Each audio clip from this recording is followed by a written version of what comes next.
తరాలు మారాయి. ఎన్ని మారినా అప్పటి వైరం మాత్రం కాష్టంలా కాలుతూనే ఉంది.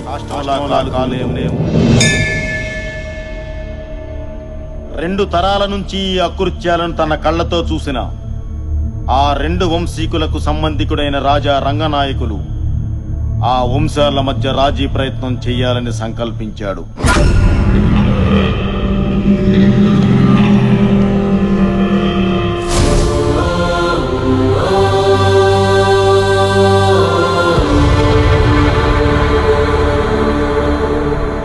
దయచేసి మీ ఇరు వంశాల వారు పెద్ద మనసు చేసుకుని ఆలోచించండి. ఎప్పుడో మీ మధ్య మొదలైన పగ ఇంకా రగులుతూనే ఉంది. ఇప్పటికే వేలాది ప్రాణాలు పోతున్నాయి కూడా. చుట్టుపక్కల 40 గ్రామాల్లోకి ఆడపిల్లనివ్వడానికే భయపడుతున్నారు. ఏ ఒక్కరూ మనశ్శాంతిగా బ్రతకడం లేదు. అయితే ఆహా, మీ పగలు ప్రతీకారాలు తీర్చుకోండి, కానీ అది ప్రతిరోజు కాదు. ప్రతి ఏటా నూర్పిళ్ళయ్యాక సంక్రాంతికి వచ్చే పల్లాలమ్మ జాతర జరిగే ఆ 2 రోజులు మీవే. పోలీసులు రారు, కేసులుండవు. ఎవరింటి ముందు చితిమంట రగులుతుందో, ఎవరింటి ముందు భోగిమంట మండుతుందో ఆ 2 రోజుల్లోనే తేల్చుకోండి. గెలిచిన వాళ్ళదే సంవత్సరం పాట ఆధిక్యత. మళ్లీ జాతర వచ్చేదాకా ఒకరినొకరు కవ్వించుకోవడం, దాడులు చేసుకోవడం జరగకూడదు. జనం మనశ్శాంతిగా బతకడానికి ఇది మంచి మార్గమే ఎంపీ గారు. మాకు సమ్మతమే. ఏంటి నువ్వు రూల్స్ పెట్టేది, వాళ్ళు అంగీకరించేది? ఈ వంశాన్ని వేయడానికి 2 రోజులు చాలవా మనకి? మాకు సమ్మతమే. జాతరకి 2 రోజుల ముందు 2 వర్గాల వారు ఇదే చోట తాంబూలాలు మార్చుకోండి. సమ్మతం లేని వాళ్ళు రానక్కర్లేదు. రాలేదు అంటే ఎదుటి వాళ్ళ ఆధిపత్యాన్ని ఒప్పుకున్నట్టే. మాటకు ప్రాణమిచ్చే మీ వంశాల మీద ఒట్టు. ఈ ఒప్పందాన్నెవరూ అతిక్రమించకూడదు.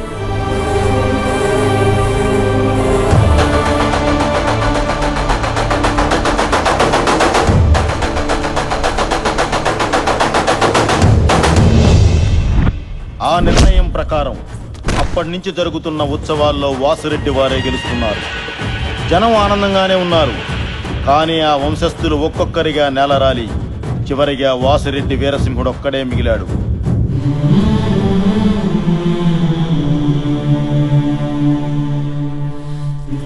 తాంబూలానికి వస్తున్నాం పంతులు గారు. అయ్యా, ఓడిన శత్రువు బలాన్ని పెంచుకున్నాడు. మీరు అందరినీ పోగొట్టుకుని ఒంటరి వారయ్యారు. భగవంతుడు మీకు 3 ఆడపిల్లల్ని ఇచ్చాడే తప్ప ఇంటి వారసుని ఇవ్వలేదు. మీ తర్వాత ఈ జనాన్ని వాళ్ళు ఏం చేస్తారో నేను భయం వేస్తుందయ్యా. అయ్యా, అమ్మగారు హాస్పిటల్లో ప్రసవించారు. ఇంటికి వారసుడు పుట్టాడయ్యా. దేవుడు కరుణించాడు. బిడ్డ మహత్యాతకుడవుతాడు.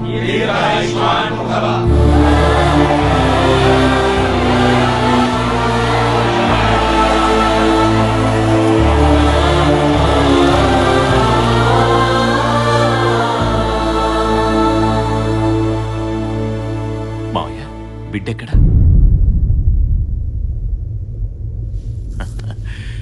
ప్రాణం లేకుండా పుట్టాడు.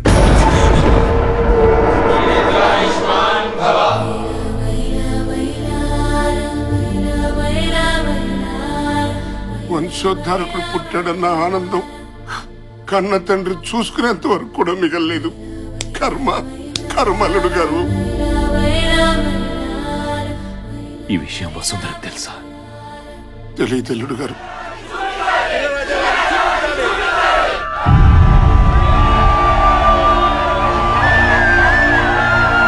దేవుడిచ్చిన వారసుడు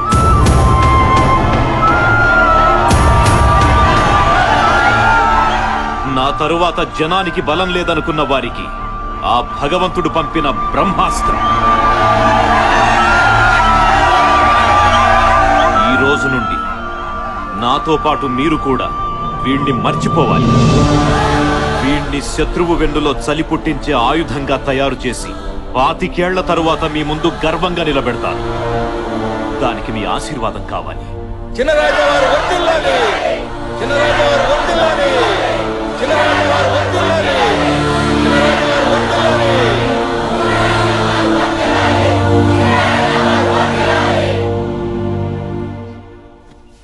పూర్తి చేయండి మావయ్య.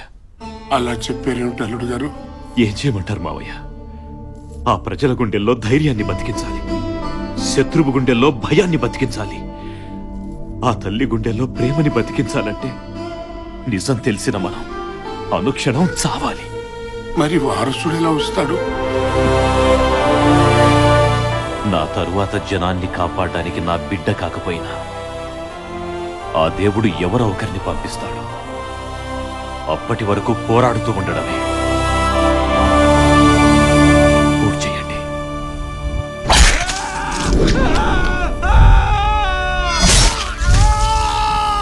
ఆ మనోవ్యతతో వెళ్ళిన ఆయన ఆ సంవత్సరం ఓడిపోయారు.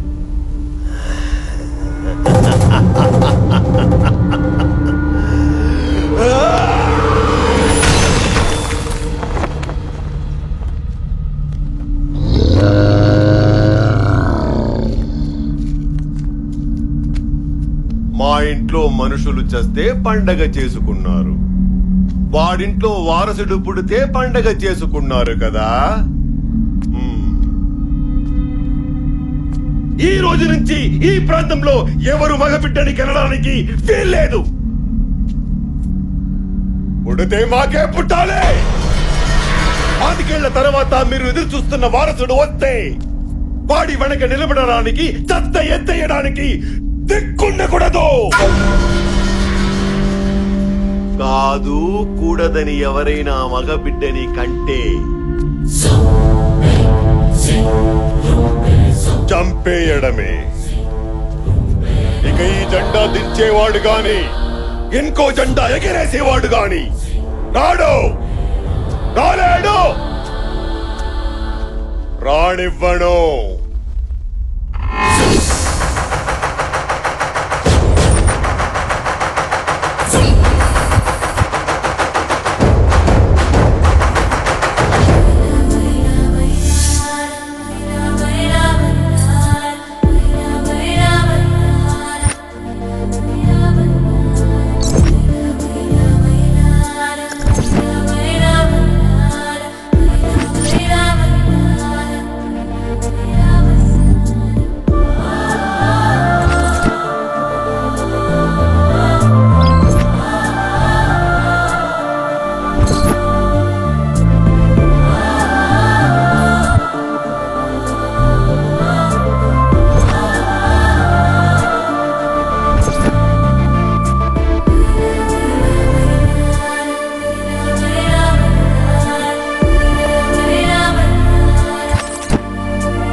మోహన్, నీ బిజినెస్ జరగాలన్నా నువ్వు బతికుండాలన్నా నేను అడిగిన అమౌంట్ ఇవ్వాలి.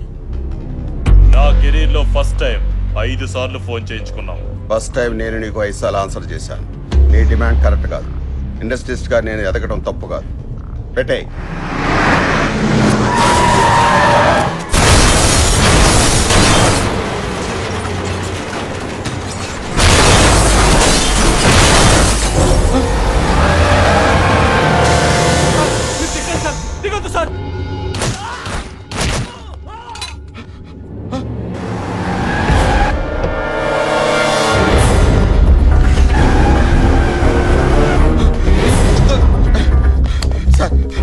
వాళ్ళని చంపడానికి వస్తున్నారు సార్. నన్ను కాపాడండి sir. Please sir, please sir.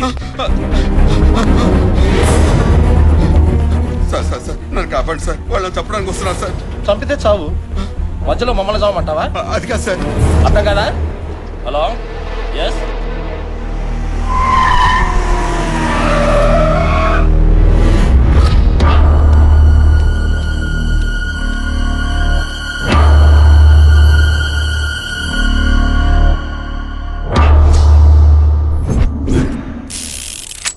ప్రాణానికి విలువ లేని ఈ లోకంలో బతకటం కంటే చావటం మేలు. చంపే.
వాడిని వాడు చంపితే నీకేంట్రా?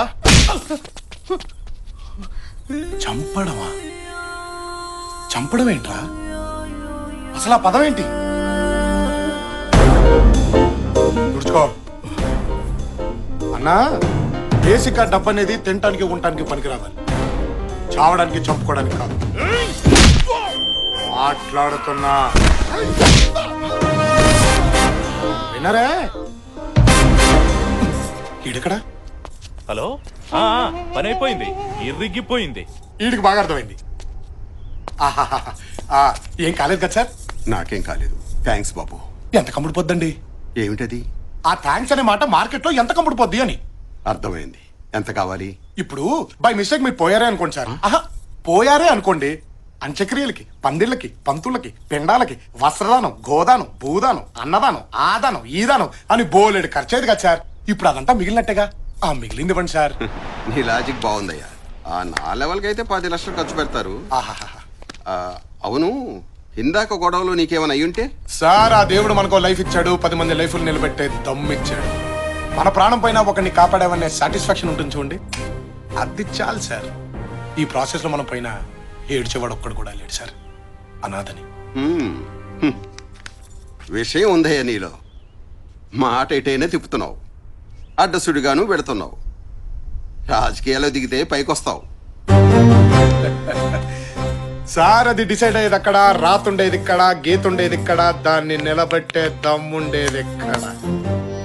నాకేదో కావాలనిపిస్తే దిగను, నన్ను జనం రావాలని పిలిస్తే మాత్రం ఆగను.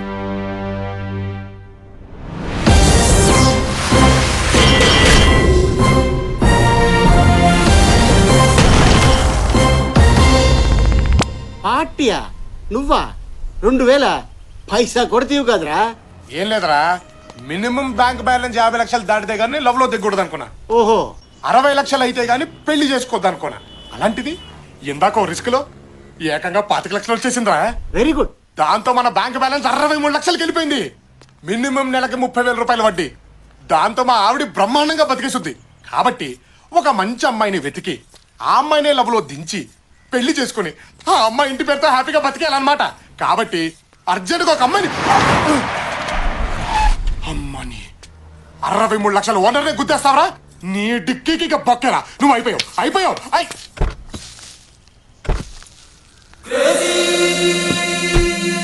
అమ్మాయి ముచ్చటగా ఉందే.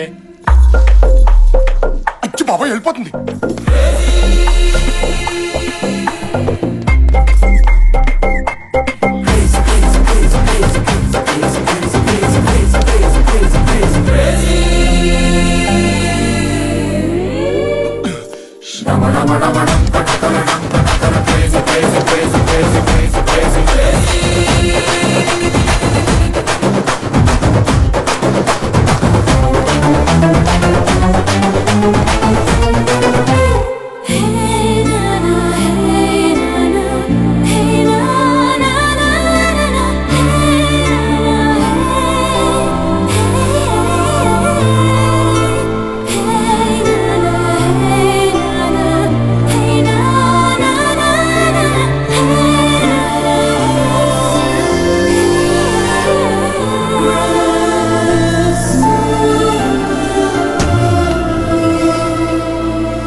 అబ్బా ధోనిని ఏమున్నాడే.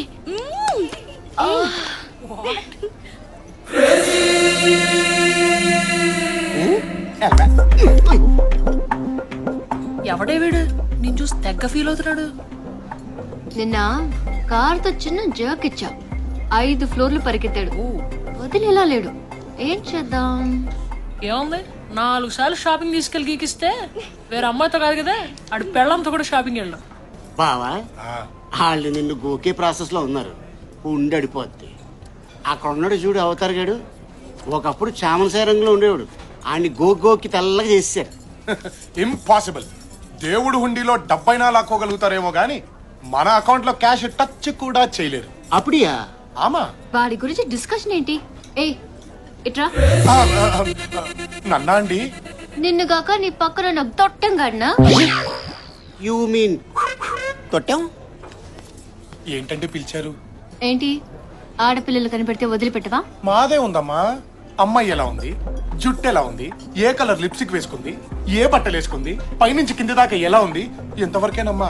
అదే మీరైతేనా Dhoni's hair so nice, Dhoni's eyes so cute, Dhoni's body so hot అని మొత్తం బాడీని స్కాన్ చేయట్లేదు. ఏంటి నీ ప్రాబ్లం? ఒక్కసారి గుద్దితే వెంటబడతావా? నువ్వు గుద్దింది ఒక్కసారేనమ్మా, కానీ అది ఇక్కడ కలుక్కుమంది. ఇదేమో ఎప్పుడు వెళ్ళిపోద్దని టెన్షన్ గా ఉంది. ఏ పిచ్చి పిచ్చిగా ఉందా? పిచ్చి అస్సలు ఎంకరేజ్ చేయరే. ఇప్పుడు ఇక్కడ నీతో పాటు 4 ఉన్నారు. పొంది నొరేద్దాం. మిగతా 3 నీలాగే బానే ఉన్నారుగా. వాళ్ళని చూసి కలుక్కుమనంది, నిన్ను చూసి ఎందుకంది అర్థం చేసుకోమ్మా. Shut up. నా వెంట పడితే ఏసేస్తా. ఏసేస్తావా?